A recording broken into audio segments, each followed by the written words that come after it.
So I've officially been a wedding filmmaker for 12 years. Damn. I'm sorry. So for the first video of this 12 days of wedding filmmaking tips, I thought, why not give you guys 12 years of wedding filmmaking advice in 3 minutes or less? So let's go ahead and put some time on the clock and let's get started. Number one, just because you buy the latest and greatest gear doesn't mean that it will magically make you the best filmmaker in the world. I don't care what you see on the internet and the results that certain people can achieve with a particular camera, let's say the FX30 or the FX3. Just because someone else is able to achieve some straight up movie magic doesn't mean that just by buying that camera, you will be able to achieve the same results if you don't have the same fundamentals and experience. And that was something that I just did not understand. I always thought that it was my camera. It could never be me. How could it be my fault that my films look like straight up garbage? And that led to me spending years over investing in gear, staying in debt within my business, never really growing financially, and having that stability that I really needed in those early formative years.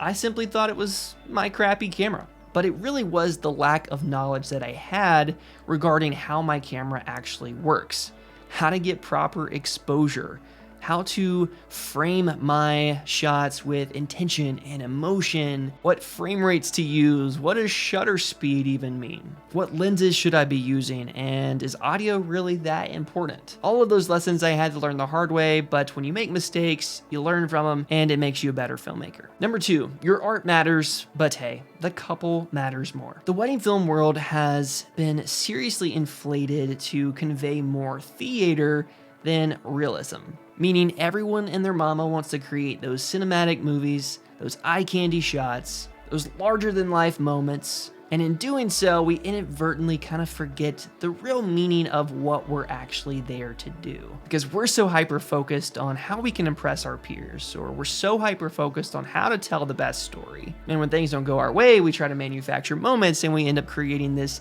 disingenuous product that, yeah, looks cool in the here and now, but when we think 10, 20 years when the couple watches this back, and even when we watch it back, there's going to be a huge disconnect. The best filmmakers in the world are able to balance the theatrical with realism, drama with authenticity, and when we put our couples first, this is going to yield a much better product than if we only focus on what we want as an artist. And ultimately too, it's going to make you so much happier focusing on someone else over yourself. And the last is to pay your fucking taxes. Self-explanatory, sorry for the language, mom, but seriously, you really need to be making sure that you're paying your taxes. More specifically, your sales tax, because I got into a really bad situation back in 2019. If you want to check out that video, I will link it above here. It's pretty crazy, but when you are charging couples to film their wedding, you really have to account for taxes.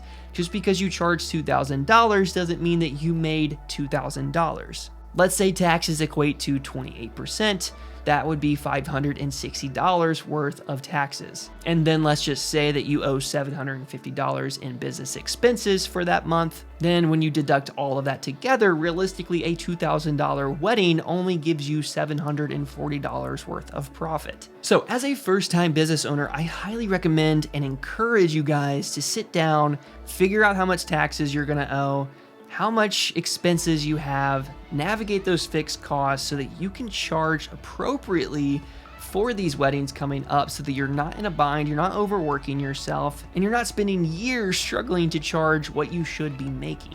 But with that, my 3 minutes is up. I have so many more tips that I could offer from my 12 years of experience, but I want to try to keep these videos short and sweet to give you all the value in a compact size. So if you're liking this series so far, be sure to like, subscribe, drop a comment below. If you're not signed up for the 12 days of wedding filmmaking series, I do have the link down below. You can sign up so that you can get notified. The series goes on from December 14th all the way to Christmas Day.